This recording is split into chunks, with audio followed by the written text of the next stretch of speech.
You're unlovable, Thea. And honestly, I think you've always known it. That's why you tried so hard with the perfect dinners and the organized schedules. You were compensating. You're like a piece of furniture. Functional, reliable, but nothing anyone would ever crave. Jessica doesn't have to try. She just is. She's effortless. You're exhausting. Jessica makes me feel like a man. You make me feel like I'm playing house with my sister. No one will ever want you the way I wanted her, the way I needed her, because there's nothing about you worth wanting that badly. Those were the last words my fiancé said to me before he walked out 3 weeks before our wedding to be with my best friend and bridesmaid, Jessica. But here's the thing about being called unlovable by someone who's about to marry the woman who helped you pick out your wedding dress. It either destroys you or it becomes the fuel that transforms you into someone they'll never forget. And trust me, they will never, ever forget what I did at their wedding. My name is Thea, and this is the story of how the worst betrayal of my life became my greatest victory. It started with a feeling. You know that gut instinct women always talk about? The one we're trained to ignore because we don't want to seem crazy or insecure? I ignored mine for 3 months. Bridger, my fiancé of 2 years, had been distant, constantly on his phone, working late at his marketing firm, the usual cliches you hear about in every cheating story. But Bridger wasn't the type. We'd been together since college. He'd proposed on the beach in Monterey with a ring his grandmother had worn. He cried when I said yes. So when Jessica, my childhood best friend and maid of honor, started coming over more often to help with wedding planning, I thought it was sweet. She'd bring wine, we'd look at centerpieces and seating charts. She'd stay after I went to bed to help Bridger with the music playlist. I was so stupid. The truth came out 3 weeks before the wedding. Not because either of them had the decency to tell me.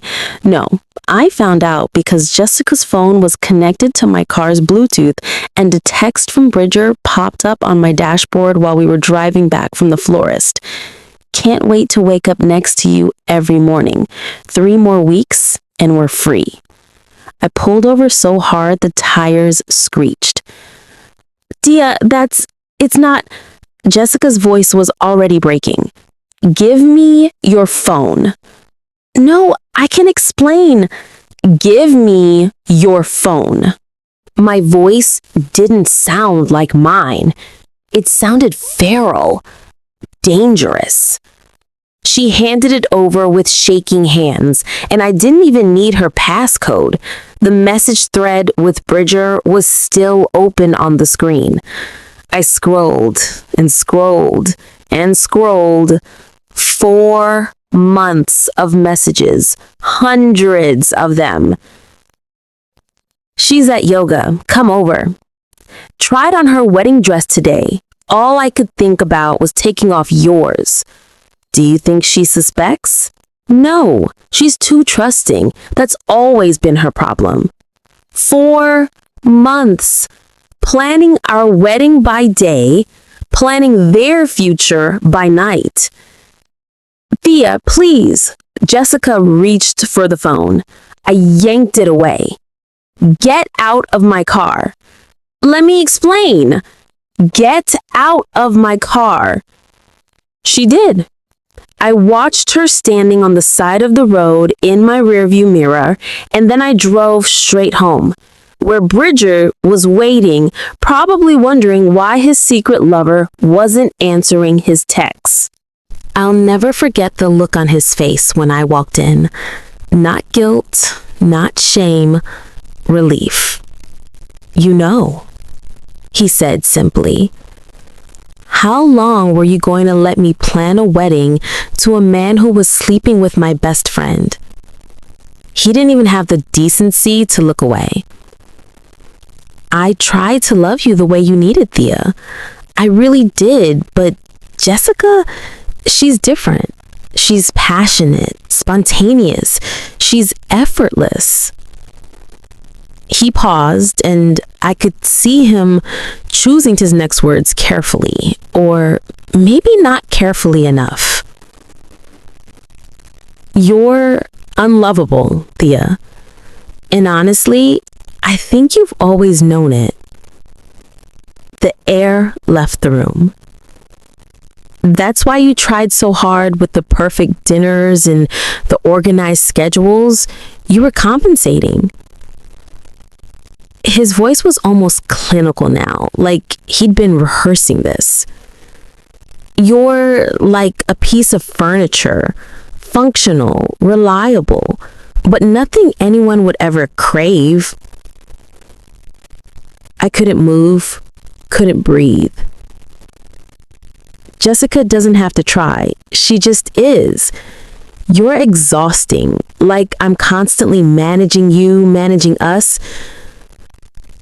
He ran his hand through his hair. Jessica makes me feel like a man. You make me feel like I'm playing house with my sister. Every word was a knife, precise and deliberate. So what now? My voice sounded hollow, even to me.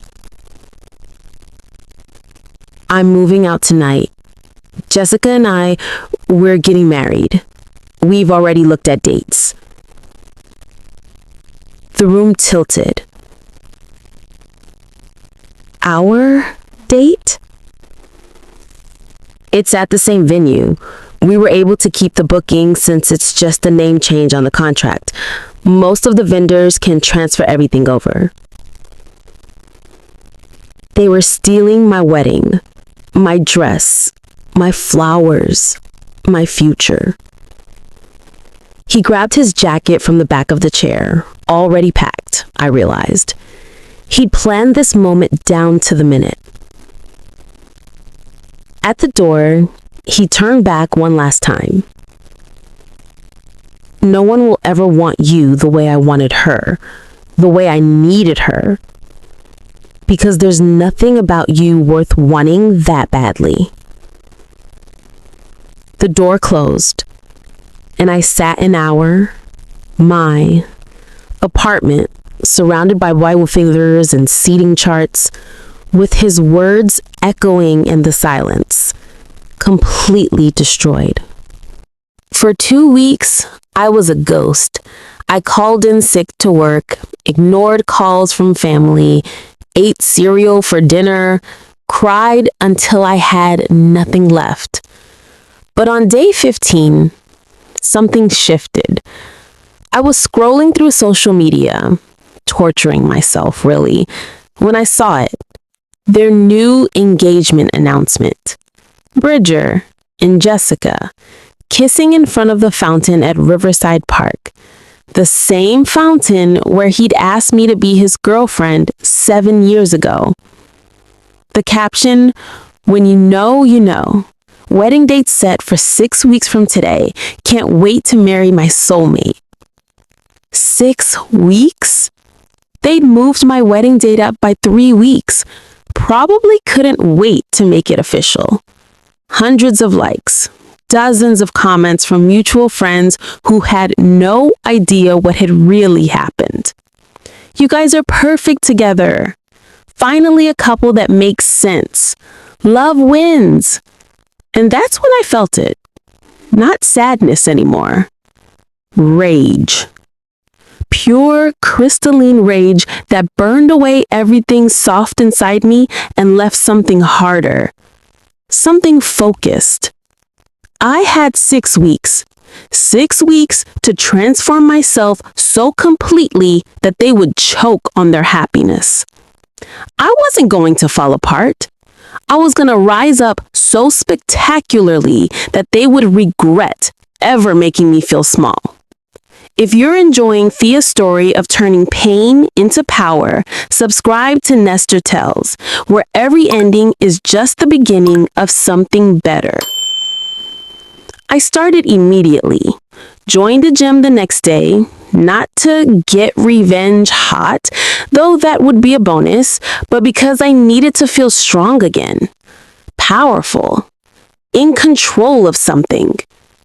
I threw myself into my work as a commercial interior designer. I had nothing else to do with my evenings anyway, so I stayed late, perfected pitches, and landed a meeting with a tech CEO who wanted his entire headquarters redesigned. It was the biggest opportunity of my career, and grief had sharpened my focus like nothing else could. I got the contract. Then I did something completely unlike me. I booked a hair appointment at the most expensive salon in the city and asked for a dramatic change. Walked out with a bright blonde balayage that made me look like someone who took risks. Someone who didn't play it safe. I bought new clothes, not sensible work clothes, but pieces that made me feel powerful. A leather jacket, heels that clicked with authority, dresses in colors I'd always thought were too much. And then, 3 weeks after the breakup, 3 weeks before their wedding, I ran into someone at a gallery opening. Callahan Reed. We'd known each other in college. He'd been in Bridger's fraternity, actually. The quiet, artistic one who never quite fit the mold. He'd gone on to become a landscape photographer with an Instagram following in the millions and gallery shows in 3 countries. Features in National Geographic. The kind of success that makes you look twice. He was in town for a 2-week exhibition, and when he saw me across the room, his face lit up with recognition. Thea Carmichael, no way. We talked for 3 hours. He told me about his work, his travels, the way photography had saved him after his own devastating breakup. I told him everything. The betrayal, the wedding, the humiliation. I expected pity. Instead, he smiled. A slow, understanding smile. You know what the best revenge is? Living so well that they realize what they lost. But if you want to make a statement, he paused, considering. When's their wedding? 3 weeks. You should go. I laughed, bitter, sharp. Absolutely not. Hear me out. You show up looking like you've moved on. No tears, no drama, just proof that their opinion of you was wrong. That's the revenge that sticks. I'm not going alone. His smile widened. Good thing you won't have to. We spent the next 3 weeks together. Not dating exactly, but something was building. He delayed his flight to Paris. We got coffee, went to dinners. He photographed me for his Resilience series, portraits of people who transformed after trauma. And somewhere in those stolen moments, I stopped being the broken woman Bridger had left behind. I became someone new, someone better. The day of Bridger and Jessica's wedding arrived with perfect, cruel sunshine. Callahan picked me up at 2 p.m. in a black Tesla. I wore a dress I'd found in a boutique in Barcelona. Deep emerald silk that moved like water, with a neckline that suggested confidence without trying too hard. My hair was styled in loose waves, diamond earrings I'd bought myself. I looked like money, like success, like someone who'd never spent a single night crying over Bridger Hale. As we drove, my hands started shaking. The confidence I'd felt that morning was cracking. Callahan noticed immediately. He pulled over 2 blocks from the venue and turned to face me. Hey, look at me. I did. His eyes were steady, warm. "I need you to know something before we go in there." He took a breath. "These past 3 weeks with you have been unexpected. I came to this city for an exhibition. I was planning to leave in 2 days and not look back. But then I met you, and..." He shook his head, almost laughing at himself. "Thea, you're not furniture. You're not unlovable. You're not any of the things he said you were. You're brilliant and funny and so damn resilient, it actually intimidates me a little." My throat tightened. "I know this started as me helping you make a point, but somewhere between the coffee dates and the late night conversations and watching you rebuild yourself piece by piece, I stopped pretending this was just about proving him wrong." His hand found mine. "I'm not here as your prop today. I'm here because there's nowhere else I'd rather be. And after today, after we walk out of there, I really hope you'll let me stick around and see where this goes." I felt tears threatening. Good tears this time. "Callahan," my voice cracked. "I don't know how to thank you. 3 weeks ago, I genuinely believed I was unlovable, that something fundamental was broken in me. And you didn't just tell me that wasn't true. You showed me. You made me remember who I was before someone convinced me I wasn't enough." I squeezed his hand. "Whatever happens after today, whatever this becomes, thank you for seeing me when I couldn't see myself." He smiled, that slow, devastating smile that has started to feel like home. He asked me if I was ready for this.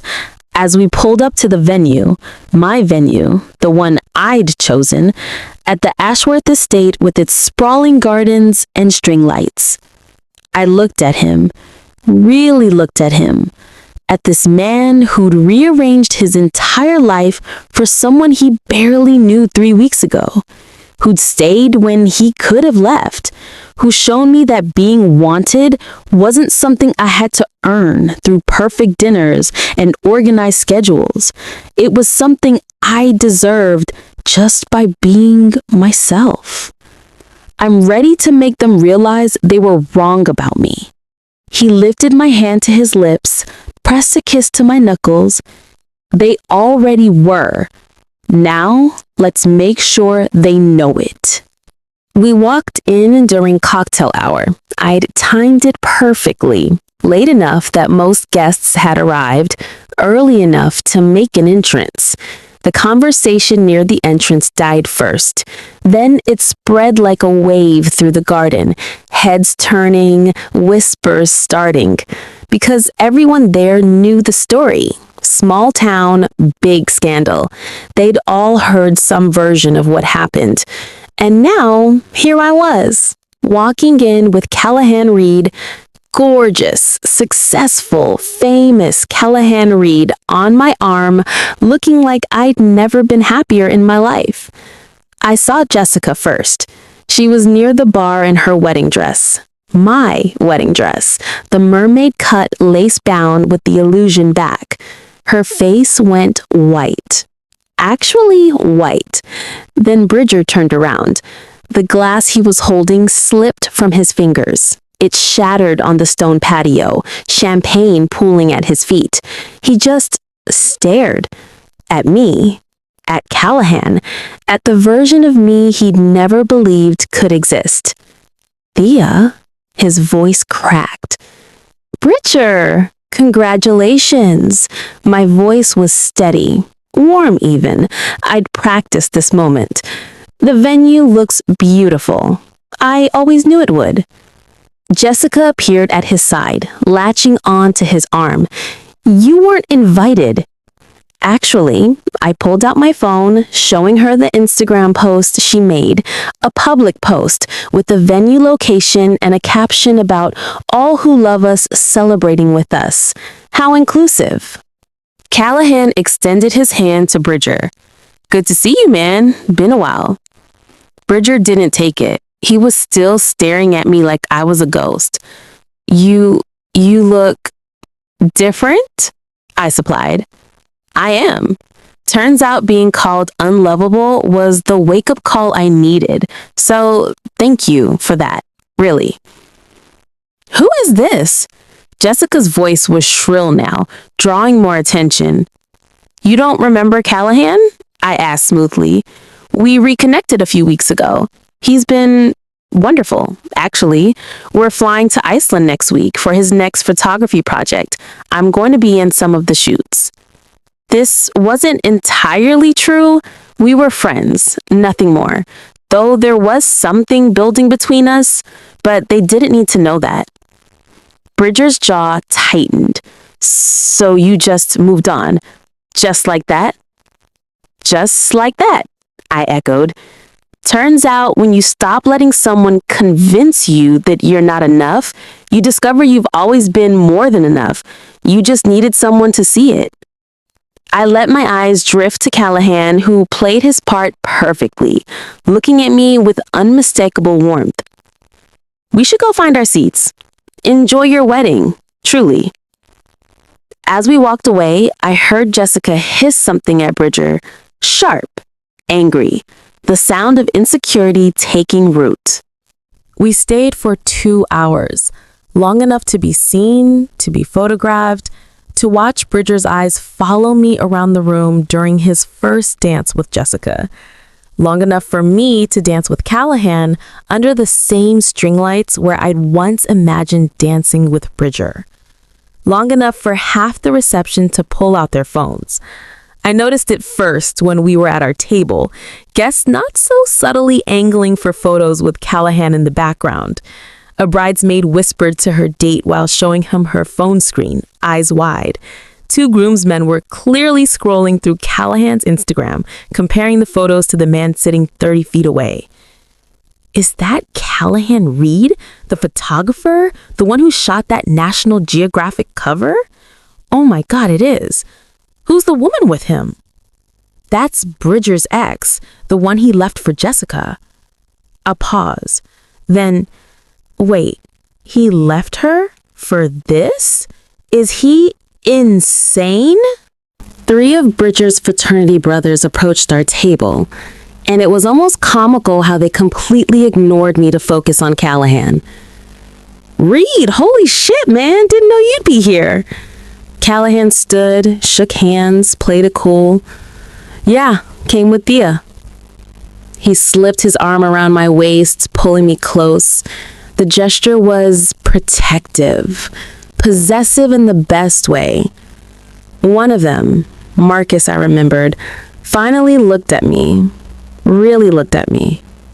Thea, wow, you look... damn. He turned back to Callahan. How long have you 2 been together? Few weeks, Callahan said easily. Best few weeks I've had in years, though. As the sun set and the toasts began, Callahan leaned close, his breath warm against my ear. You good? We watched Bridger give his speech, stumbling over words, his eyes darting to me every few seconds. Jessica's smile was frozen, brittle. Her hand gripped his arm so tightly her knuckles had gone white.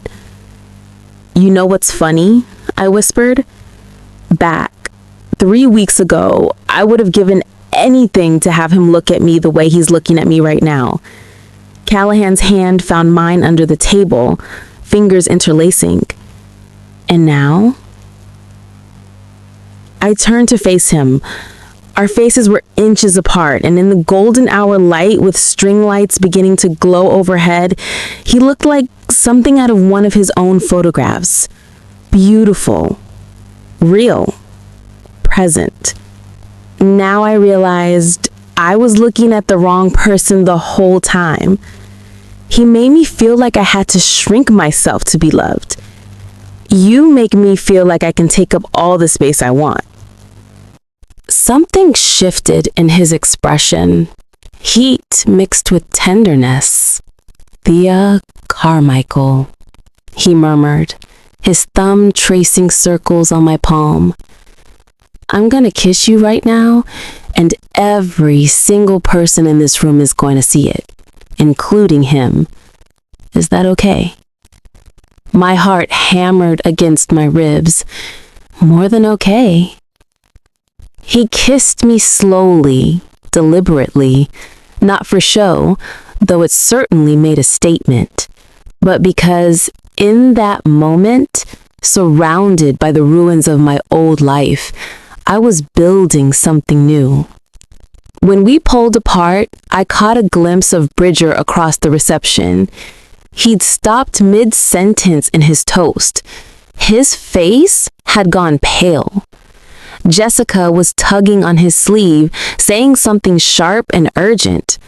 But I wasn't looking at them anymore. I was looking at Callahan, who was looking at me like I hung the moon. "Still good?" he asked, smiling. "Never better." We left before the cake cutting. I didn't need to stay longer. The point was made. 3 months later, I heard through mutual friends that Bridger and Jessica were having problems, that he'd been distant, that he kept bringing up my name, that Jessica had found him scrolling through my social media at 2 a.m., looking at photos Callahan had posted of us in Iceland, the northern lights behind us, my head thrown back in laughter, looking nothing like the furniture he'd described. 6 months later, they separated, but by then I'd stopped checking, stopped caring, because I was too busy living a life I'd never imagined possible. Callahan and I, we didn't take things slow for long. Turns out when you meet someone who sees you, really sees you, there's no point in pretending you want to take your time. He extended his Paris exhibition. Then I flew out to meet him. Then he came back. Then we just stopped leaving. He's teaching me photography. I'm teaching him about interior design. We've started collaborating on projects. He shoots spaces, I transform them. We're planning an exhibition together next fall called Reconstruction, about building new beauty from broken things. Last week, he asked me to move in with him, not because it was practical or made sense on some timeline, but because, as he put it, I wake up every morning wanting you there, and I'm tired of wanting. I said yes. I'm not the same woman who sat on that bathroom floor believing she was unlovable. I'm not even the woman who walked into that wedding reception wearing emerald silk and borrowed confidence. I'm the woman who learned that being called unlovable by the wrong person is just the universe making room for the right one.